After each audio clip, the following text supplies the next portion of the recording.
Exemple 12, nouveau sous-espace vectoriel, ce coup-ci par contre de R3 crochet X, c'est-à-dire l'ensemble des polynômes de degré inférieur ou égal à 3. Et à nouveau, pour sous-espace vectoriel, on vous demande d'en trouver une base et la dimension.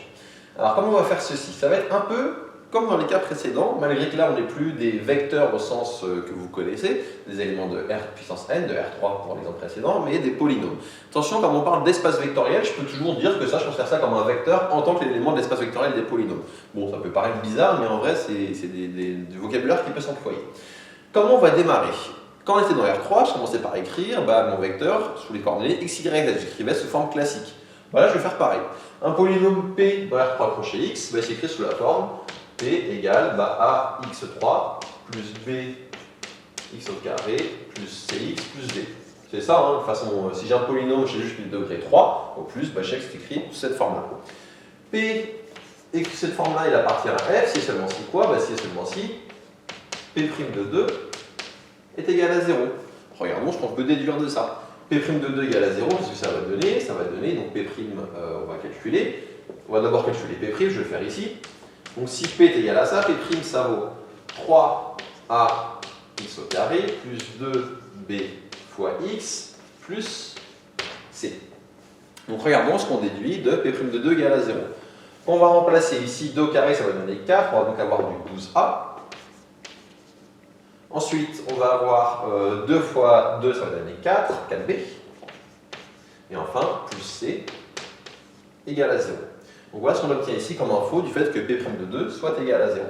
Qu'est-ce qu'on peut déduire de ça?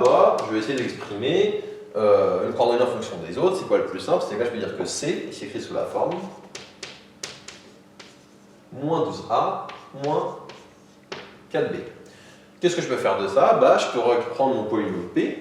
Et donc P, il s'écrit sous la forme AX au cube, j'ai pas d'info sur A, je le réécris.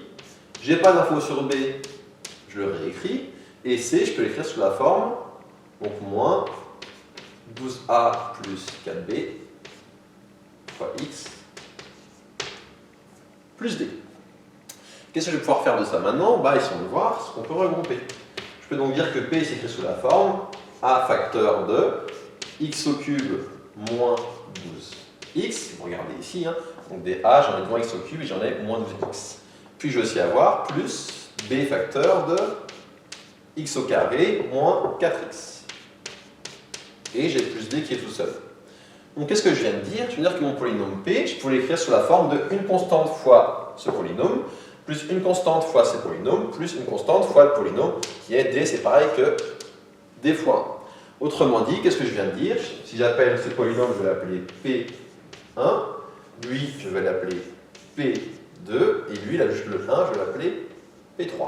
Je peux dire donc que F égale vect du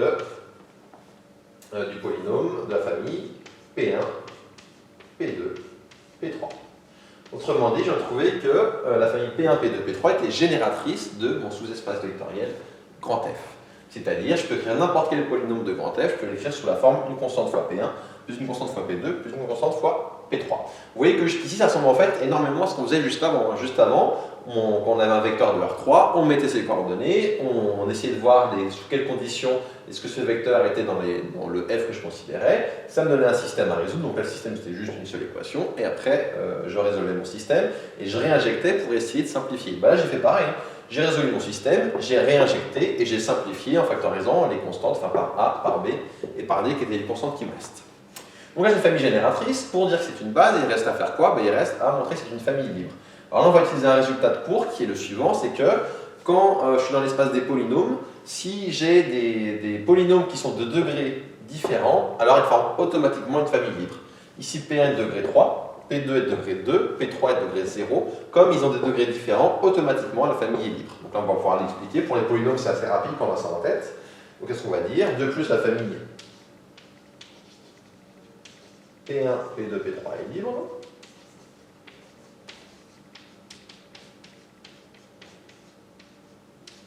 Car elle est constituée de 3 polynômes de degrés différents.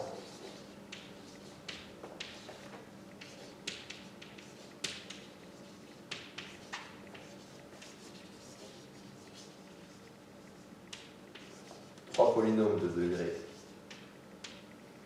différents. Donc, conclusion, elle est génératrice, elle est libre, c'est donc une base.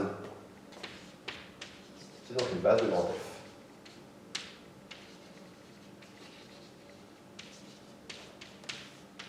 Et on peut dire que la dimension de grand F, c'est combien? J'ai 3 éléments dans ma base, donc la dimension, c'est 3. Petite remarque, est-ce que je peux faire la même astuce que je vous avais dit avant, c'est-à-dire regarder le nombre de contraintes, le nombre de degrés de liberté de départ, le nombre de contraintes en disant ma dimension de façon intuitive? Oui.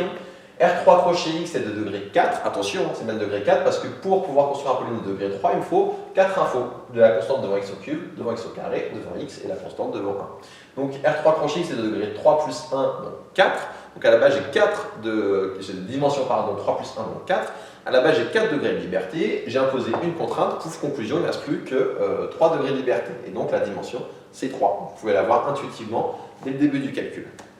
Donc ça termine cet exemple où on a manipulé des sous-espaces vectoriels avec des polynômes. Et vous voyez que ce n'est pas forcément plus compliqué, il ne faut juste pas se bourrer qu'on fait le point de départ ici.